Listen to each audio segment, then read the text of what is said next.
Mr. President, Mr. Secretary General, Excellencies, distinguished delegate, ladies and gentlemen, at the onset, allow me to extend warm greetings and congratulations on behalf of His Excellency Salva Kiir Mayardit, President of the Republic of South Sudan, to Your Excellency Philemon Yang on your election as the President of 79th Session of United Nations General Assembly. His Excellency President Salva Kiir Mayardit, President of the Republic of South Sudan, would have loved to be here but could not due to competing demands back home. Republic of South Sudan stand ready to support you during your tenure as at the helm of the General Assembly. Allow me also to warmly bid farewell to His Excellency Ambassador Dennis, who was the President of the 78th Session of the General Assembly of United Nations, for his stellar work in service of the ideals of the UN Charter. We are especially grateful for his proactive leadership as illustrated by goodwill visit to the Republic of South Sudan in June this year, which he undertook in support of the ongoing efforts to consolidate peace, security, and development in our country. Mr. President, the theme of the 79th session, leaving no one behind, acting together for the advancements of peace, sustainable development, and human dignity for present and future generations, speak directly to the present state of global affairs. The ideals and value envisioned in the UN Charter are as important, relevant, and crucial now as they were at the founding of this noble organization on October 24th, 1945. They remain essential to addressing serious global challenges from conflict, nationalism, geopolitical competition, food insecurity, climate shock, natural disasters, pandemic, and threat to the international peace and security. Mr. President, distinguished delegate, the revitalized government of national unity in the Republic of South Sudan, as repeatedly stated by the President of the Republic of South Sudan, His Excellency President Salva Kiir Mayardit, is fully committed to consolidating peace in our country. The implementation of the revitalized peace agreement on the resolution of the conflict in the Republic of South Sudan is primary vehicle for ensuring peace and stability in our country. Thus far, we have made tangible progress in our quest for durable peace and political stability in the country, but we have been constrained by resource challenges to fully meet key benchmarks of the agreement. Nonetheless, all the signatories to the peace accord remain steadfast in consolidating the gains made so far in the form of relative stability and joining hands to complete the rest of the outstanding elements. This unity of purpose was illustrated in the recent endorsement by the Cabinet, the Revitalized Joint Monitoring and Evaluation Commission, the RJMEC, and the Revitalized National Legislature of 24 month extension of the transitional period, paving the way for the organization of free and fair general election that will be conducted in the Republic of South Sudan by the end of December 2026. The decision to postpone the elections, as previously scheduled for, was justified by the fact that essential security sector mechanisms and election-related institutions require more time to fulfill their mandate.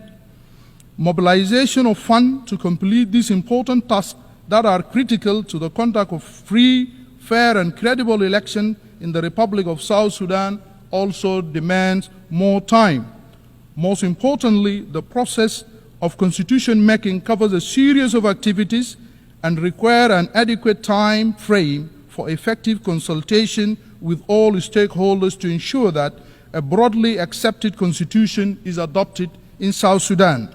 We therefore call on the United Nations and the broader international community to join us in ensuring that this new roadmap for peaceful transition in South Sudan is met by availing the required financial and technical support for the process. Furthermore, I am pleased to report that the revitalized government is currently engaged in robust and promising negotiation with the All-Out Group through the Tumaini Initiative under the auspices of the government of the Republic of Kenya to address all grievances and guarantee the return of those opposition leaders to the Republic of South Sudan. Mr. President, distinguished delegates, over the last year, the conflict in Sudan is the country neighboring to South Sudan, has created one of the worst humanitarian crises in the world. As stated by the United Nations and other United Nations agencies, as an immediate neighbor, we have been impacted by this conflict with about over 800,000 refugees and returnees crossing our borders on a daily basis, coming to South Sudan, fleeing from the war and settling in South Sudan. While we profoundly appreciate the efforts of the United Nations and humanitarian agencies working to alleviate the suffering of the victims of this conflict, we strongly encourage support for the IGAD Peace Initiative to bring about peace to Sudan. Furthermore, we also believe that the international community's support for the victims of the war remain inadequate and unresponsive to the impact on the host communities that are also grappling with serious humanitarian challenges. Therefore, we are calling on the international community to expand their support and closely engage with the government of the Republic of South Sudan to mitigate and navigate impact of war on all victims. Mr. President, distinguished delegates, it's worth mentioning that the conflict in the Republic of Sudan has also directly impacted the economic situation in the Republic of South Sudan, with oil production significantly reduced since April this year, given the fact that our economy is entirely reliant on revenues that we collect from the sale of our oil that pass through Port Sudan. We urge the international community to double its efforts toward resolving the conflict in Sudan. We further call for more solidarity with South Sudan as it struggles to overcome and withstand the dire economic impact created by the conflict in neighboring Sudan. Mr. President, in the last 70 years, 500 million people in Africa also have been affected by the impact of the climate change. As a result, South Sudan battled and suffered from devastating impact of the flood and the drought.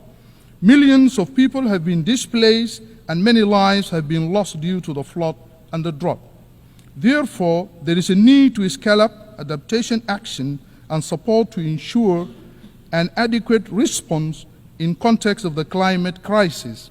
Moreover, we strongly urge developed countries to exercise greater leadership by expanding their financial contribution to the required global mitigation and adaptation interventions, as trillions of dollars are needed annually to tackle the crisis, restore trust in multilateral system.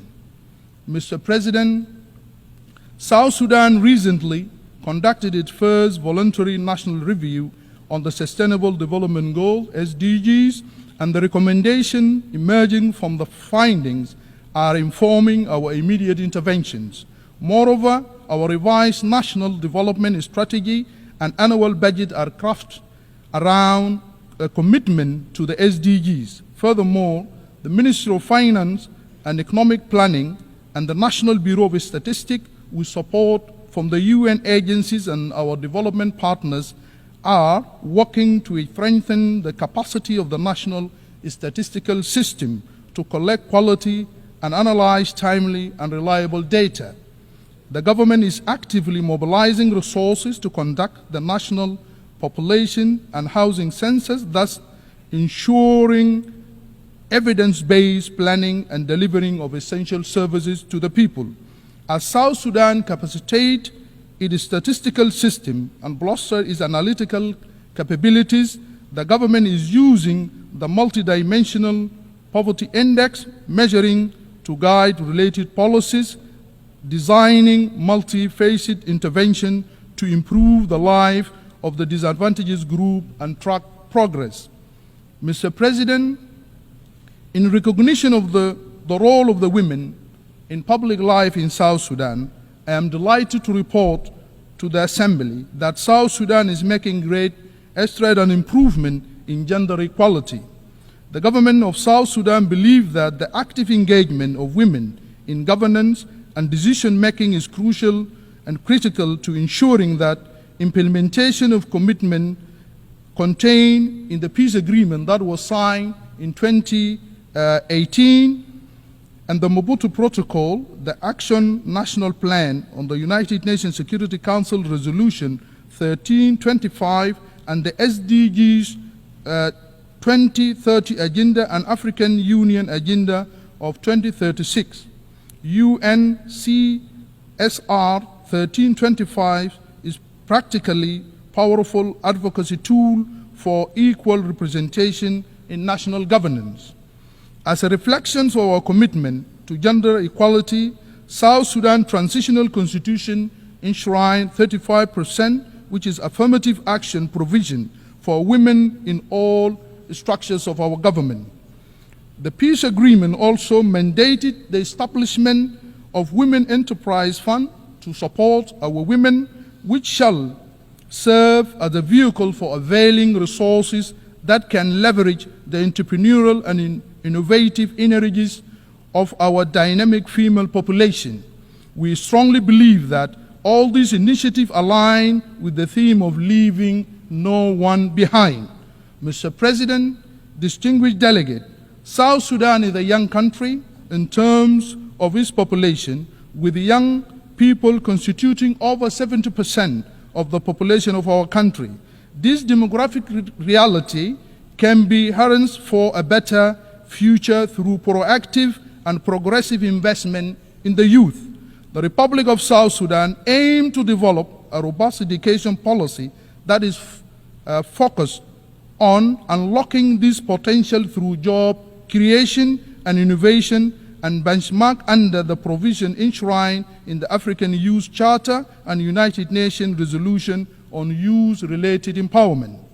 The Ministry of Youth and Sport in the Republic of South Sudan and our National Assembly are jointly working on legislation for the National Youth Service and Youth Enterprise Development Fund that will enhance the capacity of our youth. Once these two documents are adopted, these two laws shall create the necessary condition for the empowerment of our youth. Therefore, we call on the United Nations and international community to augment our efforts to enhance the level of technical and financial support to the government in the spirit of government agenda and better future envisioned by the Pact for the Future agreed to at the recently concluded Summit of the Future here in New York. Mr. President, South Sudan Universal Health Coverage Service Index is among the lowest in the region and globally. This is attributed to conflict, economic crisis in the country, and consequence of climate change, resulting in a fragile health system. Maternal and infant mortality rates remain the worst in the world. As such, Government of Republic of South Sudan commit to invest in a durable, accessible, and standard strengthening health care system. We are committed to optimal health and well-being of our citizens via a primary health care approach as the most inclusive, equitable, and cost-effective path to universal health coverage. Provisions of preventive health service through national programs such as malaria, HIV/AIDS, TB, routine immunization, and maternal and child health programs, including nutritional health service, is crucial for the reduction of the economic burden of health care expenditures for households and the healthcare system in South Sudan. Pandemic preparedness and response through a multi-sector approach but put us on a path to tackle public health emergencies such as responding to the current mpox pandemic and other diseases epidemics in the country. Most importantly, our commitment to address the burden of both infectious disease and rising burden of non-communicable disease as we aim at reducing mortality rate remains our top priority. Succeeding to achieve all the above will promote sustainable development goals of health target of 2030. which will enhance the strategies for Africa we want by 2063. Mr. President, as part of our commitment as a country to transforming education, and government of South Sudan recognize every child's right to quality education, as well as addressing the issues of access, equity, and inclusion. Based on this premise, the government commitment has been translated into several actions or interventions. Primarily, His Excellency President Salva Kiir Mayardit reiterate that government policy of universal basic education for all children regardless of their background or gender in February 2023. This has made a considerable impact on not only in improving enrollment and retention in school, but also in combating early and forced marriages that have been compelled by many girls to drop out of schools. Consequently, we have achieved enrollment and retention of almost 3 million learners at the primary education level, almost attaining gender parity. Mr. President, as you are aware, His Excellency President Salva Kiir, President of the Republic of South Sudan, is the incumbent chairperson of East Africa Community, has consistently emphasized that need for maintenance of peace and security in the East African region. The Great Lake and the Horn of Africa is his role that is playing. The President's effort aligns with the theme of this 79th session of the General Assembly and the Secretary General call in the Summit of the Future. Mr. President, one of the main impediments of South Sudan's full realization of sustainable peace and security is the fact that the Security Council continues to maintain sanctions, individually target sanctions, and the arms embargo despite our call and the call from the African Union and IGAD for this sanction to be lifted. These punitive measures have created a negative impact, restraining South Sudan's full potential by preventing the government from maintaining effective deterrence against negative non-state actors that foment violence and insecurity in our country.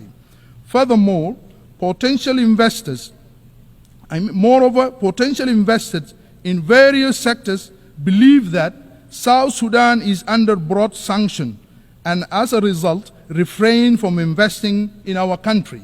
As a country, we have experienced relative peace and stability for the last 6 years, and continued imposition of these punitive measures is not reflective of the progress we have made so far. Mr. President, for any meaningful peace and security to prevail in the world, we urgently call for reform of the Security Council to be fit for purpose in today's global dynamic and realities. The United Nations has been an integral element in this effort, but it has to evolve in its processes and structures to more optimally address contemporary problems. It is in this context that we join the call for expansion of the UN Security Council to incorporate the voice of the African people in an equitable way that reflects the continent's weight and relevance in maintaining of global peace and order and security. Therefore, I want to hereby state that South Sudan supports the African position and equivocally that most optimal way to restructure the Security Council. The reform proposal announced recently, which grants Africa 2 permanent seats at the Security Council without veto powers, is counterproductive and falls short of the spirit of inclusive and equitable global governance that we have been calling for. This only exacerbates that current inequalities and equities and fail to achieve the elusive consensus and cooperation required at the Security Council. South Sudan therefore called for a text-based negotiation which is more viable and will lead to the Security Council with enhanced credibility and acceptance. Mr. President, in conclusion, I wish to reiterate that our appreciation for your leadership of this 79th session of the United Nations General Assembly, as well as express our commitment to advancement of peace, sustainable development, and human dignity for present and future generations. I thank you.